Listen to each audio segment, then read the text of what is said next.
Letter to Robreiner from John C. Weaver, Roseman, California, dated May 19th, 2021, on a Wednesday. What's going on, Mr. Reiner? Looking back at a posting that you put on Twit, I know you've been fighting and you understand as much as you can regarding how our democracy is and how our country has been trying to fight for its own identity for a hell of a long while. I could go over the fans' reminiscence of how I remembered you being on All in the Family, or else I could also go into reminiscing of how you've been fighting left and right political corruption and political correctness half the time, as much as I remembered you on the news all the time throughout my life. I'm 55, Rob. I'm 55 years old. I haven't lived as long as you have. I haven't done the things you have. I've only done the things I have. I got YouTube of videos of me going off at the mouth left and right, of my own observations, of my own feelings, of my own personal triumphs and tragedies, and also health concerns and everything else going on. In our current political situation, did everybody forget that when we got rid of old number 45, we still had the aftermath and cleanup to take care of? And that's going to take a hell of a long while, because you knew there's a hell of a lot of weeds to uphold, or pull out anyway, to exfoliate them, to rip them out from the ground, to throw them in the mulch, or actually throw them in the trash and let somebody else have fun with them. And right now, we're dealing with those weeds have sprouted up colonies left and right. And yes, we do have an infestation of sorts regarding our own political agendas, our own political viewpoints left and right. But keep this in mind also. I know Germany has been more, I don't know if you call them successful or not, of trying to keep the hate groups down. But they don't actually have what we have regarding the Constitution or the freedom of speech, now do we? Or actually, do they? And in that fashion, we also have the U.S. Supreme Court to counter a lot of situations. But it all depends upon political history and political uh, everything revolving politics over the past God knows how many decades, and presidents have been set forward in the Congress and in the court systems to get to where we are regarding our civil rights, our liberties, our freedom of speech, a due process, of how we're supposed to be treating each other left and right. And it's easy enough to tear our country apart left and right. Because, hell, I know a lot of people have been doing that over the years. I know I've been one of those critical over the past 4 years regarding the old number 45 in his mouth and everybody else. But the thing is, I should have been more active a long time ago, and I wasn't. Only because of the circumstances I've been living through that should have given me more access to it, but it didn't. Now I got more. And now we're dealing with the post 45, not blues, but weed infestation. And the thing of it is, it's easy enough to go after them regarding their remarks. And yes, with the insurrection that happened in January 6th in the U.S. Capitol, sir, we should have been we should have been showing more due diligence to it. And the thing of it is, I'll be surprised if the U.S. Senate drop kicks it into another century, pleasing both McCarthy and McConnell, because both are corrupted by old number 45. Actually, McConnell's been in there a hell of a lot longer. He's still trying to go for political survival at this point. He still wants to live as long as he can and suck up everything else he can for him and his own generation, for his own little apex pyramid, so to speak, while McCarthy's still looking for the power trip. He was surprised, and he wasn't even there for the vote, even though he kept telling people not to vote, but he was cowardly enough not to show his presence, to be man enough. And quite frankly, it's what I expect from my own representative of my own area. You see, the Representative McCarthy is from the Los Angeles-Kern County area.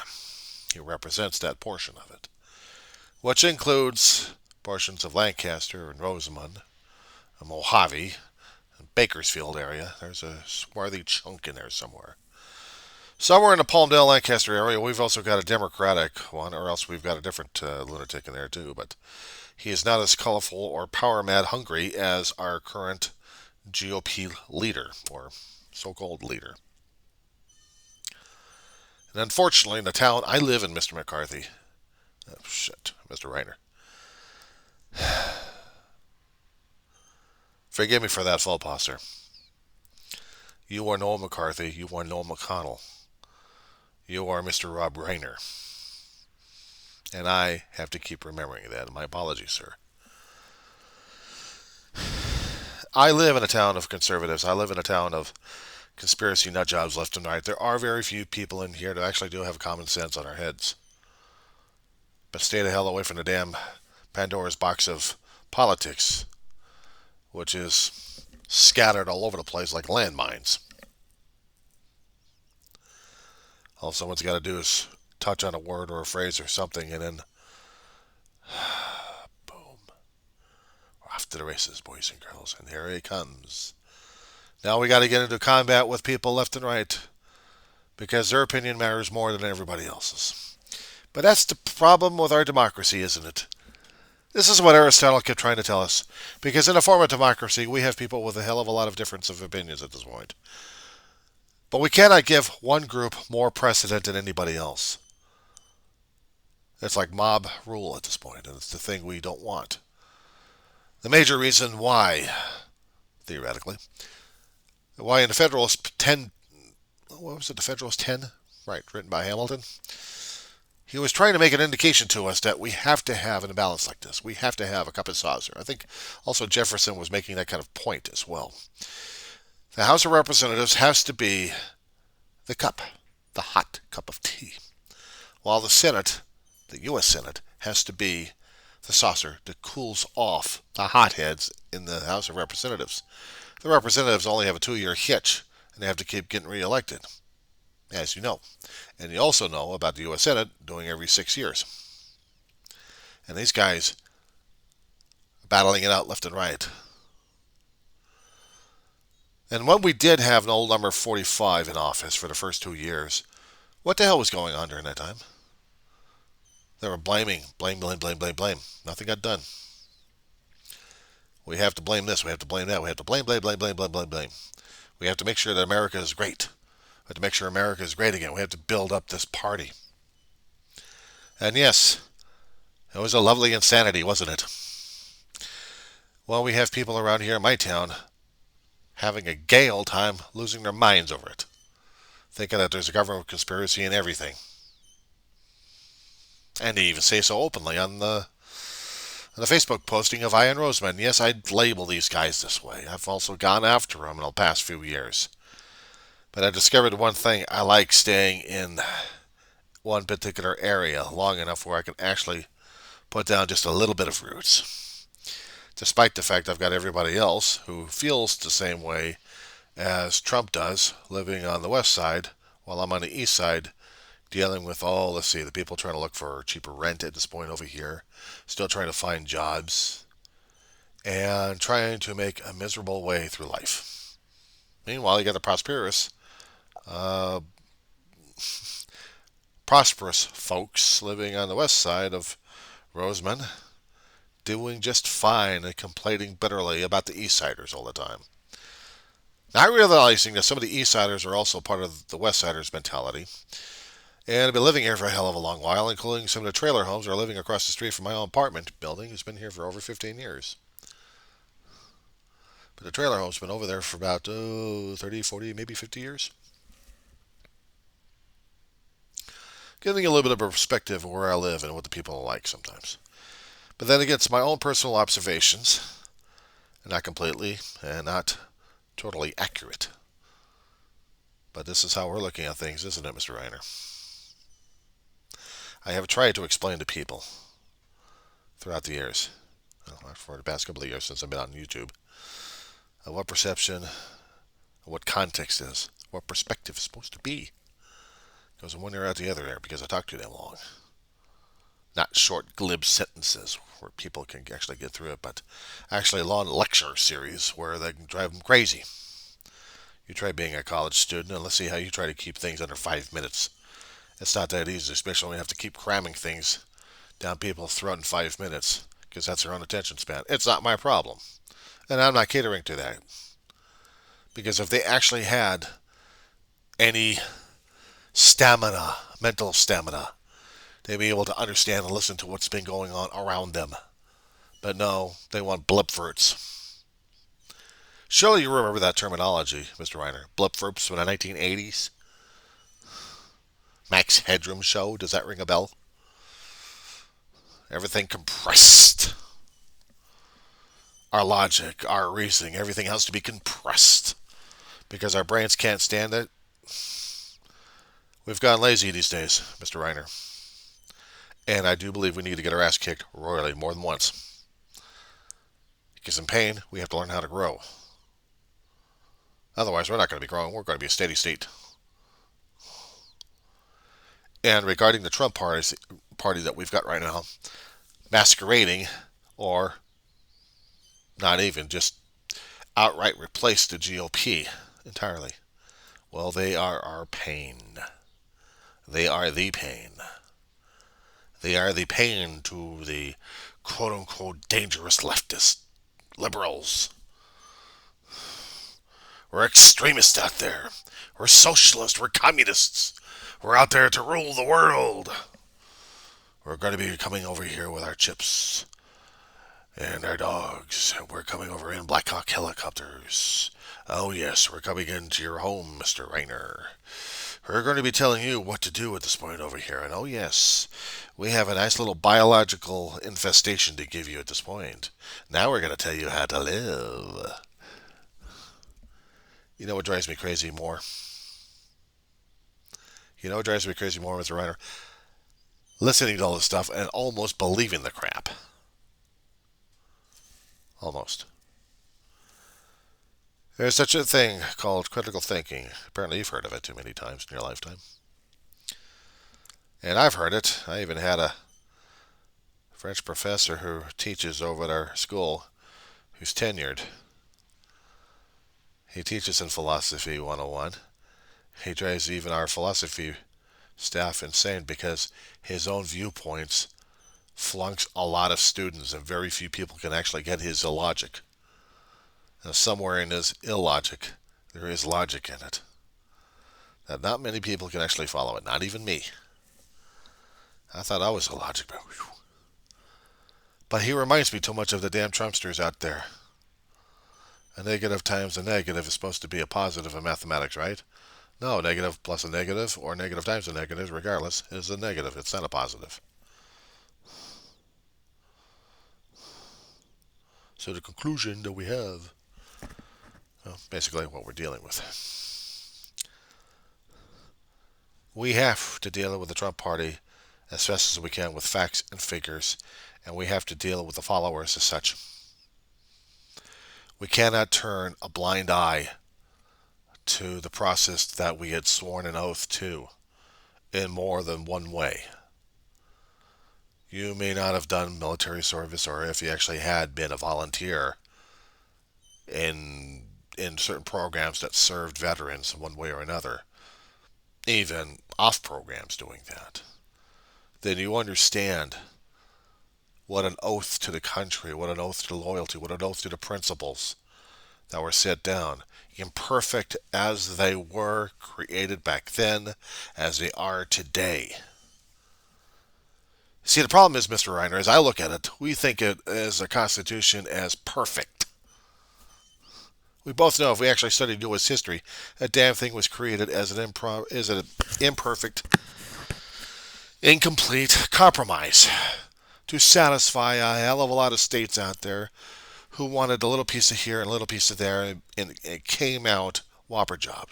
That's why there's an amendment process so far trying to work its ass off. And sometimes has a hard time with it because of the people we keep voting in office, or the courts that are being the judges being put into courts interpreting it one way or another because of the politicians we keep putting into office. And I'm not looking for blame. I am just stating. I am stating observations, what I've learned and what I've known. To be honest, I've been in college for the past 5 years. I screwed up over 30 years ago. 2.5 years wasted right out of high school. I had to work full time afterwards.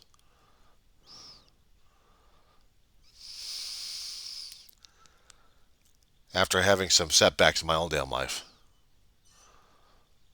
losing family. Show you something. Picture that you see on the bottom of the hutch there? My mother, my brother. My brother was a veteran, Navy. At one time he was a SEAL, but according to the government, no more. Mistakes he's made. Mistakes he had to pay for. But he still served. And he was proud of it. He was also proud to be a caregiver to my mother, and so was I. So we both know what volunteerism is. We both know what is at stake, what the country means to us, what patriotism means. But patriotism to me is almost akin to being fealty to a lord or master. And I could be swearing a fealty to a spiritual awakening of sorts, a force beyond our own reckoning. And I have a lot of names for that force. However, I don't thrust it on people in any way, shape, or form. I just do whatever I can. And through acts, if it's fine, fine. If it's not, well, then I got to work on the damn thing. But the thing of it is, that's a fealty I've already sworn a long time ago. And there's also another thing, I also sworn a fealty to Caesar, which is to our country. If you want to look at it in that biblical fashion there. To the Constitution. Imperfect as it is. To the meaning of what our country is supposed to be. To the essence of it. Not to the current commander-in-chief. Not to the politicians we keep putting in office that's screwing us over left and right. But to the idealism that was taught to me a long time ago that I bury in my heart. So, Caesar and God, so to speak, have got me. And seeing my country being messed up one way or another has been pissing me off too many damn times. So, I don't know how to address this to the nation, to the world, to time itself immemorial. The only thing I can tell you is I hold true to what I've sworn to I believe in. And if it's counter to what anybody else is, so be it. I have sworn to the democracy, to the faith that people put into the program, into our way of life, imperfect as it is. There are systems that still need to be reviewed constantly. They need to be reviewed constantly, because if they are not, we got a problem then, don't we? So, Mr. Reiner, this is where I'm coming from.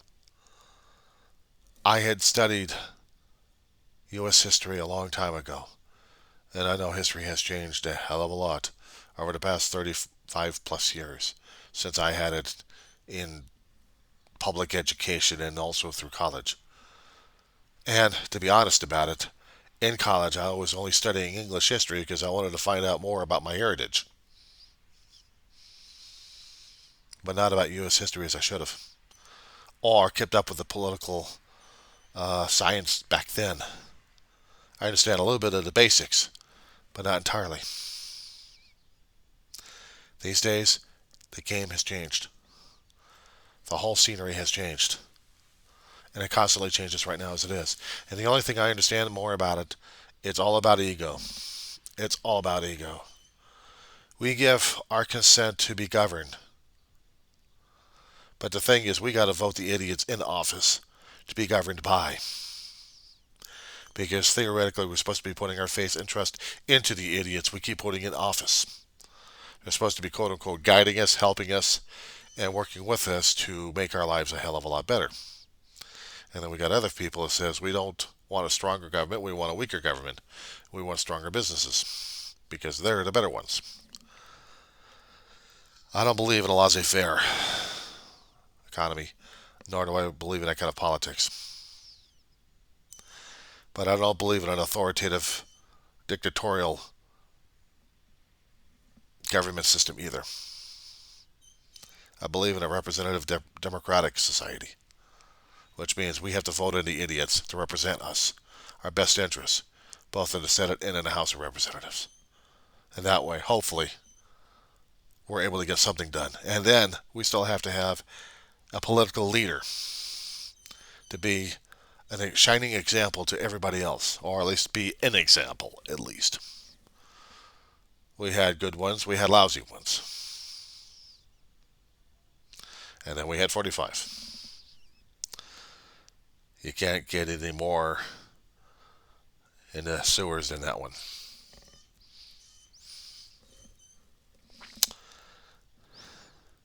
I don't always do what the government tells me to. I do what my gut tells me to. But I don't go around arming myself and saying that I'm going to support the Constitution by violating the Constitution. Doesn't work that way.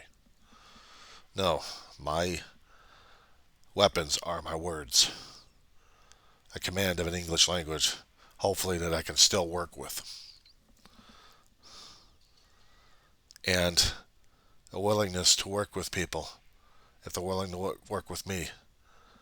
And having the stomach necessary to deal with all the ulcers that are coming out of people, especially with their viewpoints. As much as I would hate their ugliness coming out, I still look for common ground. I still look for some common points. And if it's absolutely none, well then, yeah, it is us versus them. But then I have to keep remembering Aristotle, when he was writing about democracy, he was telling us how things were back in ancient Greece, and they were just as bad. Yes, democracy is easily corrupted. It's easily to be corruptible. It's easy enough to influence votes and people left and right. It's easy enough to be that way. But then again, it still gives you a semblance of freedom of choice of who you're putting into office to be a representative of you, to help lead you, to be a representative to the country as you're being led forward, either into the abyss or into a better existence, who knows. Depends if your particular elected leader knows what the hell they're doing, including the representatives that you keep putting forward.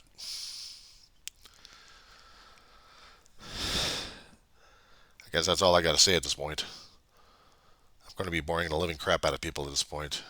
And even if I have to put this on YouTube, back on my own YouTube channel, and not to mention on Twitter, I'm probably going to have people snoring their asses off over this.